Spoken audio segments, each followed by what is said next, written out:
EVM ధ్వంసం ఘటనలో video ఫుటేజ్లో దొరికిన ఆయనపై ఇప్పటికే 3 చట్టాల ప్రకారం 10 సెక్షన్ల కింద కేసులు నమోదు చేశారు. ఈ సెక్షన్ల కింద నమోదు చేసిన అభియోగాలు రుజువైతే 7 ఏళ్లు జైలు శిక్ష పడే అవకాశం ఉంది. అయితే శిక్ష పడుతుందని భయంతో ఈవీఎంలో పాము దూరిందని, అక్కడ ఉన్న ప్రజలను రక్షించడానికి ఈవీఎంని పగలగొట్టానని, ప్రజల ప్రాణాల కన్నా ఏది ముఖ్యం కాదని దయాహృదయం చాటుకున్న పిన్నెల్ని. ఇదిలా ఉండగా పిన్నెల్ని అరెస్ట్ తర్వాత ఆయన్ను కోర్టులో హాజరుపరిచి రిమాండ్కు పంపడం ఖాయంగా కనిపిస్తుంది. ఆ తర్వాత ఏం జరగబోతుందో సీఈఓ ముఖేష్ కుమార్ మీనా వెల్లడించారు. పిన్నెల్నిపై అభియోగాలు రుజువైతే ఆయనకు జైలు శిక్ష పడడం ఖాయమన్నారు. అయితే ఇది 2 ఏళ్లు అంతకు మించి ఉంటే మాత్రం ఆయనపై అనర్హత వేటు పడుతుందని తెలిపారు.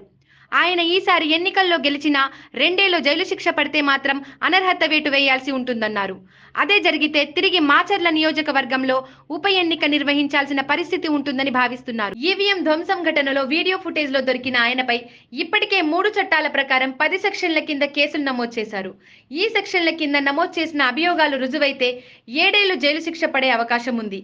అయితే శిక్ష పడుతుందని భయంతో ఈవీఎంలో పాము దూరిందని, అక్కడ ఉన్న ప్రజలను రక్షించడానికి ఈవీఎంని పగలగొట్టానని, ప్రజల ప్రాణాల కన్నా ఏది ముఖ్యం కాదని దయాహృదయం చాటుకున్న పిన్నెల్ని. ఇదిలా ఉండగా పిన్నెల్ని అరెస్ట్ తర్వాత ఆయన్ను కోర్టులో హాజరుపరిచి రిమాండ్కు పంపడం ఖాయంగా కనిపిస్తుంది. ఆ తర్వాత ఏం జరగబోతుందో సీఈఓ ముఖేష్ కుమార్ మీనా వెల్లడించారు. పిన్నెల్నిపై అభియోగాలు రుజువైతే ఆయనకు జైలు శిక్ష పడడం ఖాయమన్నారు. అయితే ఇది 2 ఏళ్లు అంతకు మించి ఉంటే మాత్రం ఆయనపై అనర్హత వేటు పడుతుందని తెలిపారు. ఆయన ఈసారి ఎన్నికల్లో గెలిచినా 2 ఏళ్లు జైలు శిక్ష పడితే మాత్రం అనర్హత వేటు వేయాల్సి ఉంటుందన్నారు. అదే జరిగితే తిరిగి మాచర్ల నియోజకవర్గంలో ఉప ఎన్నిక నిర్వహించాల్సిన పరిస్థితి ఉంటుందని భావిస్తున్నారు.